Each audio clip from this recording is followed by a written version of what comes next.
कुठलीही संस्था ही केवळ यंत्रांमुळे, तिच्यात बनवल्या जाणाऱ्या उत्पादनामुळे नव्हे, तर ती संस्था चालवणाऱ्या माणसांमुळे ती पुढे जाते.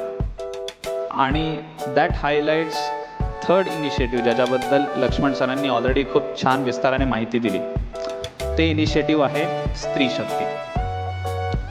आता ऋचा हे नावच स्त्रीलिंगी असल्यामुळे स्त्री शक्तीचा आशीर्वाद आपल्याला मुळातच मिळालेला आहे. मला हे सांगण्यात अत्यंत आनंद होतो. लक्ष्मण सरांनी सांगितलंच, पण पुन्हा एकदा त्याचा उल्लेख जरूर करावा वाटतो. आपल्याकडे साधारण 15 ते 20% महिला कर्मचारी कार्यरत आहेत. आणि मी जेव्हा 15 ते 20% म्हणतोय, ते 15 ते 20% फक्त स्टाफ पुरतं नाही. आपले डिरेक्ट इनडिरेक्ट पार्टनर्स, असोसिएट्स जे आहेत, त्यांच्यामध्ये हा आकडा आहे. आणि तो आकडा 5000च्या वर आहे सगळ्यांचा मिळून. तर 15 ते 20% आपल्याकडे महिला कर्मचारी कार्यरत आहेत.